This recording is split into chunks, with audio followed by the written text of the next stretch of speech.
The Rundown with Carrie Saldo podcast is funded by Armbrook Village Senior Living in Westfield, with support services designed to help seniors age in place, including a Compass Memory Support Neighborhood. More at armbrookvillage.com.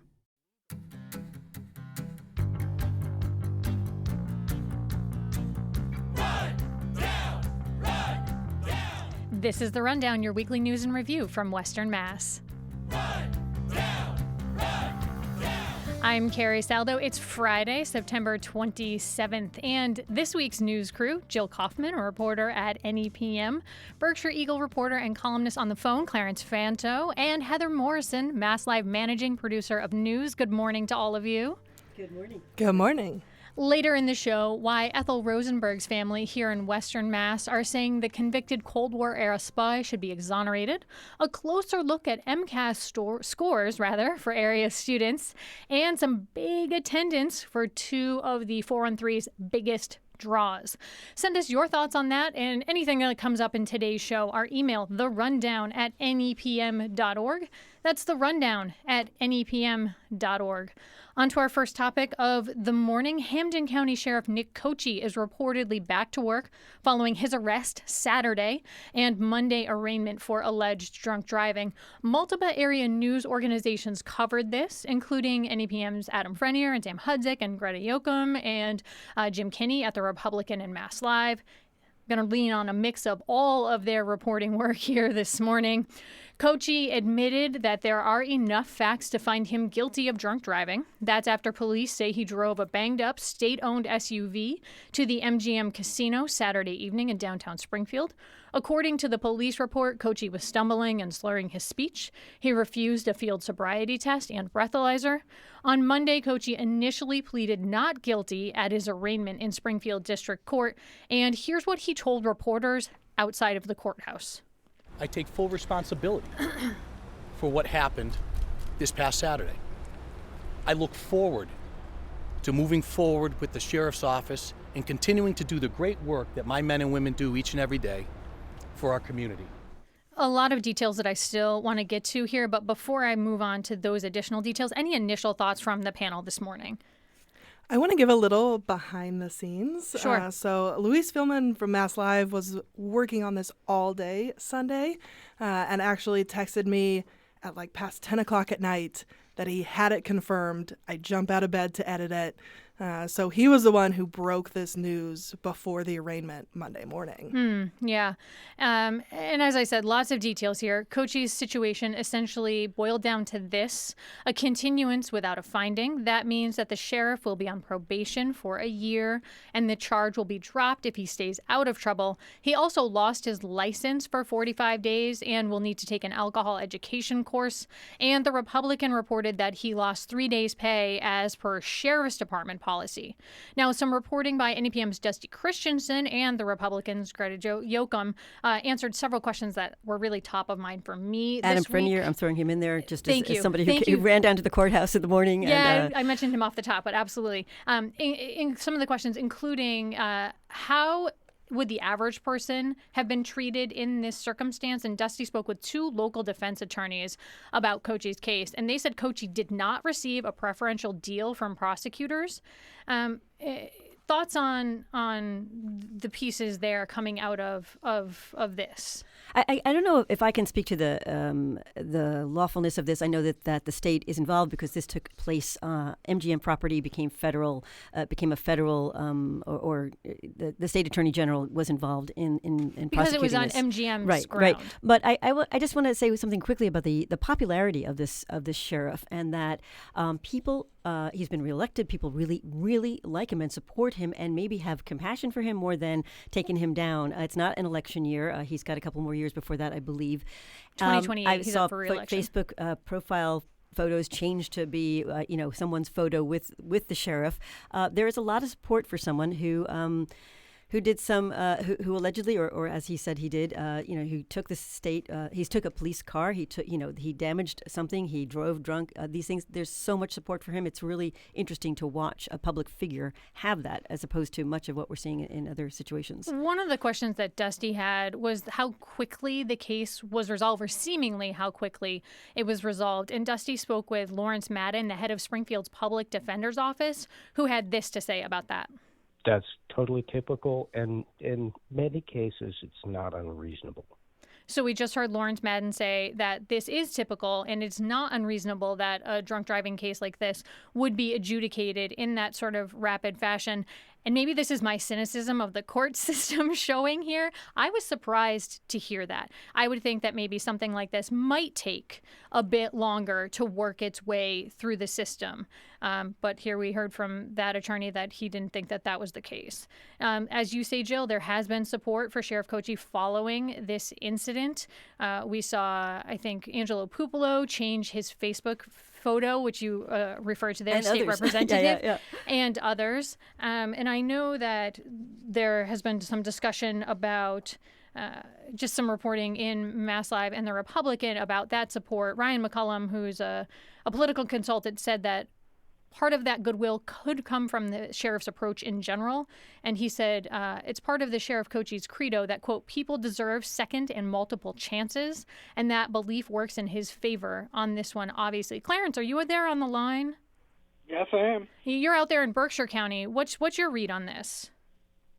Well, I think there's always some suspicion or concern by the public on whether public officials receive special treatment. We've certainly had a few incidents like that here in Berkshire County, one involving the former district attorney. This goes back to 2020, a couple of months before the election that Andrea Harrington lost. She was stopped by police for driving the wrong way down a one-way street. She got a verbal warning. Whether that you or I would have just gotten a verbal warning, I don't know. It depends on the police officer, probably. But then it turned out, based on an Eagle investigation and public records obtained, that she had been driving with a suspended license because she had received a speeding ticket in New York State back in June 2019 and never responded to that citation. So her license was suspended, and then it was reinstated after that Pittsfield traffic stop.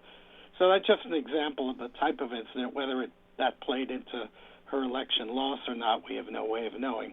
But it does come up here, certainly. Yeah. You mentioned the use of public records. Heather, I know that Mass Live has requested some public records around this issue. Tell us about that. Yeah, I think it's really important for the public to be able to see what went down here. So to be able to see for themselves that body camera footage, security footage from MGM, anything where people can actually see for themselves, and they're not just hearing from officials or reading a police report, and they're actually able to really see that. Because we know that state police on the scene were wearing those body cams that night, right? I believe so, yes. And so Mass Live has put in a records request to get that video, and then we're able to distribute that to everyone. And I'm assuming you don't have that back in hand at this day and time. We don't. They take a little while to get. They have so many days to get back to us, and then even to get it, it does take a little bit, but we're on it.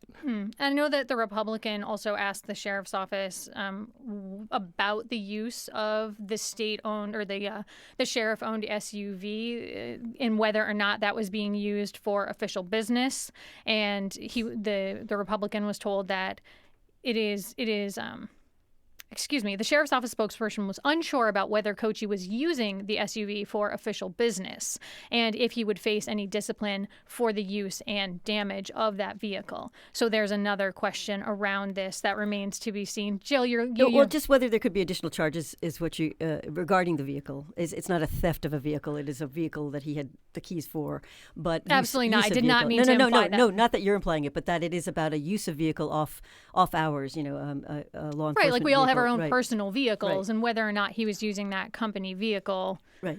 Right. I think that there was something I just read in Dusty's article on our website about back to the popularity for a moment, that the way to the best tool to hold a county sheriff accountable is the ballot box, according to Common Cause, right? Massachusetts, which is, county government is not as powerful as it is out here in Hampton County. It's a different story than it is in Eastern Mass, which is another conversation, another talk show. But he as sheriff out here has a lot of power, and so I am still kind of wondering why there isn't a bit more focus on, as popular as he is, more focus on what his actions were with police property, for instance. So it's also still very new. It just happened on Saturday, so perhaps that could be forthcoming. But Tony Signoli, who ran Kochi's 2016 campaign, did tell Mass Live and the Republican that back in March, and obviously this was 6 months before this incident happened, that polling data indicated that Kochi has nearly 84% favorability among Hampden County voters. So obviously a lot of time between now and the next time he will be up for re-election. They're 6-year terms for sheriffs. Certainly a story that will, continue to be on the minds of people. And I think there's also still the issue of what the Post Commission may or may not do with this and whether there may be accountability there. I know Dusty Christensen asked him questions about that, as did Greta Yoakum and others at Mass Live and the Republican. Heather, what do we know about what the Post Commission may or may not do?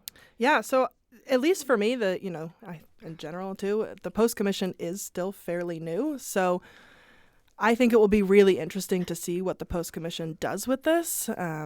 They will not comment on any sort of current cases, so we don't have a lot of information yet, but it is definitely something that I'm very interested in following.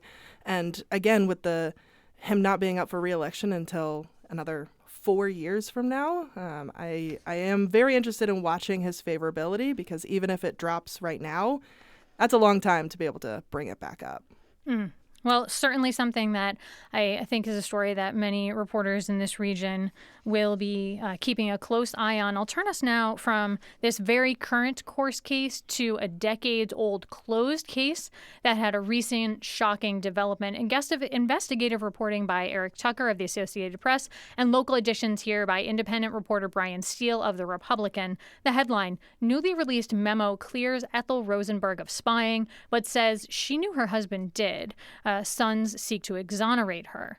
This case has been a source of national debate for decades. June 1953, Julius and Ethel Rosenberg were executed by the U.S. government for allegedly selling atomic secrets to the Soviets. But for those scratching their head and wondering, what does this have to do with Western Mass? Well, there's a connection here. The Rosenbergs' sons and granddaughter live in the region, and they operate the nonprofit, the Rosenberg Fund for Children in East Hampton, which supports children of government-targeted political activists. Clarence, I'm going to put you on the spot here for a minute. You would have been, I know, a very young boy when the story of the Rosenbergs was in the news. Were you as glued to the news even then? Do you have any memories of this case? I wasn't as young as you think. I remember it very clearly. I was in high school, and I was mesmerized by the case. I was, a news junkie even back then at the age of, I think I was 16 at that time, or 17. And so I brought a little transistor radio to school with me so I could hear what happened. I heard that they had been executed, and I just walked around in dismay.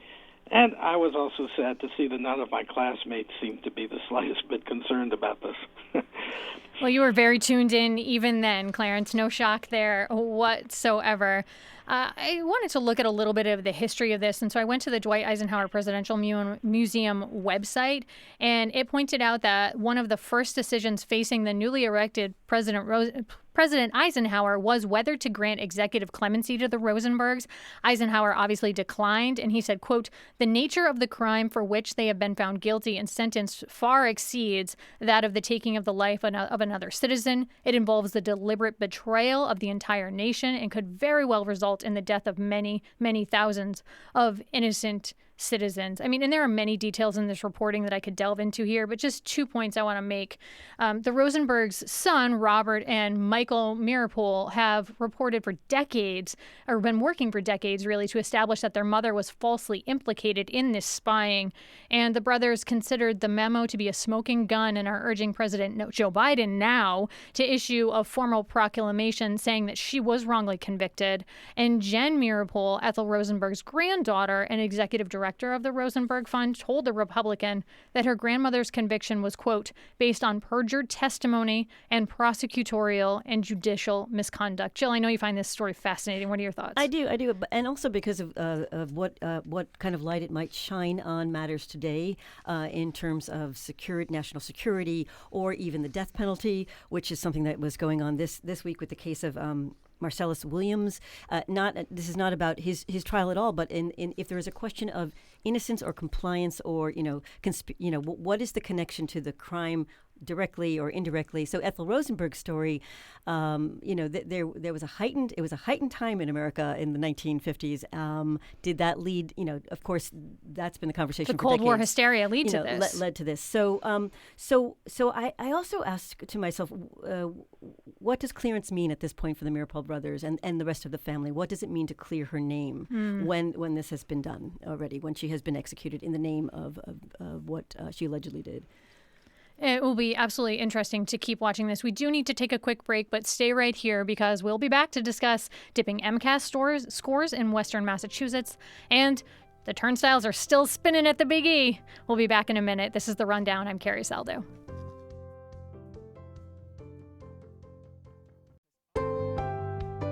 Welcome back to The Rundown. I'm Carrie Saldo here discussing the biggest news from the 413 with Jill Kaufman, Heather Morrison, and Clarence Fanto out there on the phone. The pandemic is still having direct negative impacts. That's what we learned this week related to MCAS, specifically for our discussion this morning. That takes the place of the shape of learning loss. Reported this week that the MCAS standardized test results, state officials have said as they release the latest batch of these MCAS scores, they have declined, right? Jill, I know that you took a closer look at what this means here in Western Mass. What did you find? Well, what we found across the state, and what we found in Springfield and Holyoke, the bigger districts, Pittsfield, I believe also, and we could look in the rural districts as well, is that there is a largely mirrored state trend that reflects chronic absenteeism. So if you look at English language arts and the elementary school years, there's a block called 3rd to 8th grade. But if you look at the youngest years, the scores are remarkably low. They've dropped numerous points. The state cares about more than 2 points dropping. And there is a remarkably poor grading, you could say, or achievement on the MCAS in the younger years in English language arts, and those were the pandemic years. When you think about who was in kindergarten, who was in preschool, what did they miss, what happened in online learning. So it seemed like science and math trends were all right. Like there was an improvement, and even district to district, there were gains in Springfield, there were gains in Holyoke, but they are getting buried in this conversation, and it's a good one that the state is paying attention to, as is the governor, with a lot of funding. Chronic absenteeism and literacy rates overall. So if you pull away from the standardized test itself, there is an awareness among education officials and in classrooms especially about literacy challenges and this wave of chronic absenteeism that is nationwide, that started in the pandemic and has continued. And there's a lot of things the state is doing to address that, but it's also the district, it's also the classroom. How do you reach families? How do you get kids to come back in? What are the issues? And there are these root causes too, which we could talk about in a minute. But when you think about the pandemic, right? When you mentioned these kindergartners, and that's relevant because they would have been the third graders who were tested and were seeing the results from them. Yep. I think about, me as a student, what would have enticed me to go back to school, attend school, maybe a later start time, I don't know. But what are some actual practical solutions the state's looking at other than moving the time to a more convenient time for Carrie Salvo? Right. Well, Rob Curtin, at the Board of Education meeting, or the Department of Education's board meeting this week, I believe it was, it's been a long week, this week, where they were discussing the MCAS results. Rob Curtin is the data guy, and he looks at the data, and he makes, he very clearly made the correlation between the across the state declined scores in English language learning to chronic absenteeism. And then there was a discussion about the root causes of chronic absenteeism, and it goes beyond anything that you or I want, which is a later morning for our kids, or something. Or maybe you don't want that. I don't know. Maybe Heather, I don't know. Heather's a very young one now. So it went to the root causes of in some districts of what are the blocks to getting kids off to school in the morning? Is it transportation? Is it homelessness? Is it housing insecurity? What are those issues? And they absolutely overlay into so much of what's happening in families and in individuals' lives as they try to achieve something. So when you're trying to measure, trying to have a statewide measurement of learning, there is a lot of blockades to the truth behind what kids are learning and why they're not getting to school. Heather, Clarence, any thoughts on this? Yeah, I had some questions related to what this all means. So I know that MCAS scores can impact getting diplomas, things like that. Are these scores talking about that, or are we just looking at these younger kids and having time to fix this problem? But I think it's both, and I think there's also a very, very, very small percentage of kids, of 10th graders, when they don't do well or on the MCAS, that don't graduate. Like that is according to one study that I've been paying attention to. I've been looking forward to covering the ballot question around. I think it was MCAS. 78% of 10th graders reached at least the minimum level in all three subjects in English and math. Desi reported. I saw that somewhere in the reporting. And it's something like 1%. It's like 1% of the state's kids actually don't graduate.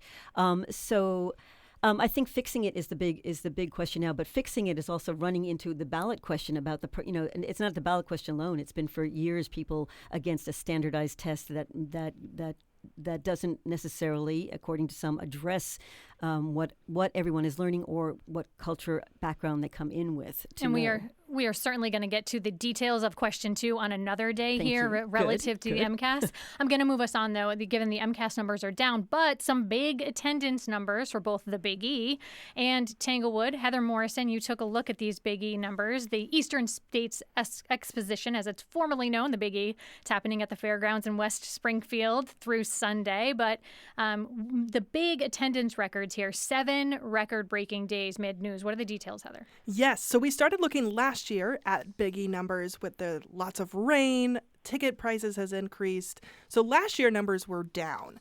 This year we're seeing the exact opposite with those record-breaking days. You said 7 of them, 5 of them were in a row. Tons and tons of people are going to the Big E. And that can be really good because that does help the Eastern States Exposition with their agriculture, helps give back to farmers. And all the vendors there making money. I know Exactly. not the West Springfield locals don't always love it because they feel like stuff being siphoned off onto the fairgrounds. Yes. But then we saw a Mass Live story that dropped this morning. Not everyone's been feeling safe with these big crowds, right? Correct. So we started hearing from people and seeing videos of these massive crowds and really people being unable to move through them and then being very, very concerned what would happen if something went wrong. People in wheelchairs were not being able to move easily. Restroom lines were too long. And there was just this real concern for overall safety. And it hasn't, I think people have a lot of questions, and I don't know that the Big E has fully answered them. They have come back to us saying that they have increased security. This past weekend, we did not see any of the things that people feared about, but the fears are still there. Well, 3 days left, and hopefully people have safety in mind. Clarence, Yes. I'm going to turn to you. Swing out west there. You looked at the attendance for the Tanglewood Music Festival, of course, summer home to the Boston Symphony Orchestra. 2024, according to your reporting, 304,000 people, up 4% from last year, and close to the pre-pandemic benchmark season of 2019. Short of 40,000 tickets sold over 2 nights for JT. What's drawing people in? Well, I think that there is increasing comfort with the idea of being in a crowd in the post-pandemic era. Our performing arts organizations here in the Berkshires and everywhere have, to a varying degree, been struggling to recapture their attendance totals and their revenue from 2019, which is kind of the benchmark year before the pandemic. So this improvement at Tanglewood was certainly welcomed by the Boston Symphony, which owns the property. Though I'm looking here at the attendance total for the Big E so far, and what is 1,119,000 people. Yeah. far this year. So even James Taylor can't bring in the crowd for a hot dog wrapped in a croissant wrapped in chocolate, or a pickle flavored marshmallow. I mean, Yeah. people have their high points. But as far as Tanglewood is concerned, one of the there are a couple of interesting aspects to it. Tanglewood has a huge impact on the economy in Berkshire County, particularly South Berkshire, the Lennox, Stockbridge vicinity, and other towns, Great Barrington. And I checked in with the Chamber of Commerce director in Lennox, Jennifer Nacht, who said that it's been a banner season for tourism, and she credited Tanglewood for much of that. She said they know their market, and they definitely program to them to get people onto the Tanglewood lawn and in the seats. And what she was referring to was, and something that I wrote about, was that the increasing prominence of the popular artist series in this venue, which is primarily for classical music. Total attendance for popular artists, 13 different events, came to 40% of the overall total. And that's been a gradual increase in recent years, but more dramatic this year. So we're talking about James Taylor, who brought in the usual 36,000 people for 2 nights of shows. And, I was close with my 40,000 assessment. Yeah, and Brandy Carlisle, who is the other popular artist who did sell out to the 18,000 capacity. Jill, I want to let Jill Kaufman jump in real quick here, Clarence. I was reading your article, Clarence, and really enjoyed it. I just want to say that so those big names, right? The James Taylors, but also the Yo-Yo Ma's, going back to classical music. Yep. For instance, Music Worcester in January is having Yo-Yo Ma. They may have had him before, but this is an unusual thing, I thought, to see. It's going to bring in a lot of people, and Music Worcester needs that, as does the Springfield Symphony Orchestra. As you were mentioning earlier, these performance music organizations, things have changed pre-pandemic, post-pandemic, and these big names really help with selling tickets, obviously. Absolutely, celebrity artists, and John Williams, who unfortunately couldn't attend the annual film night because of a health situation that he's expected to fully recover from, but he is in his early 90s. But they did 2 nights of the John Williams film night this year for the first time because it sold out last year, and they got 16,000 and change. But certainly there is a reliance on big names at Tanglewood, and some of these big names are getting older, and so they have to develop some new talent. And I think in terms of the popular artists, Brandy Carlisle, who loved being there and said she wanted to come back, which was music to the ears of BSO officials who certainly be keen to book her again, because we will definitely keep a very close watch on that, Clarence. I'm going to move us on to our prediction, scoop, and praise portion of the show. We're going to ask our panel to make a prediction about the news, spill the tea about a story they're working on, or heap some praise on a newsworthy nugget. Heather Morrison, I'll start with you. I want to make a prediction about next year's Biggie. We had a $3 day this year at the Biggie. It was just one day where 70 vendors offered a sample size for $3. I'm predicting, and maybe just hoping, that next year way more vendors will do this $3 option all fair long. All right. Clarence Fanto, how about you?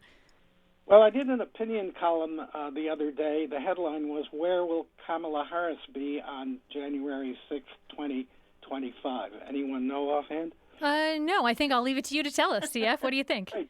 Well, in her role as vice president, she will be presiding over the outcome of the Electoral College numbers, and she will be reading the total tally and certifying the result. And as a result, she will be announcing whether or not she will be the next president of the United States. It strikes me as very ironic that she'll be put in that role, and it's only happened 3 other times in modern history. Absolutely clickbait-worthy headline there, Clarence. Jill, how about you? I'm a little fascinated with these old theaters in Western Mass in particular. The Paramount Theater in Springfield was just auctioned off this week. There's the Victory Theater in Holyoke that's underway. There's the Mohawk in North Adams that is shuttered. These are beautiful buildings that were built in the 20s and in the 30s, and people want to reuse them still because of their beauty, their history. But it would be a bad role for me as a journalist to assume who bought the Paramount, but I'm dying to know. I have thanks to all of our Rundown panel today. This has been The Rundown. I'm Carrie Saldo.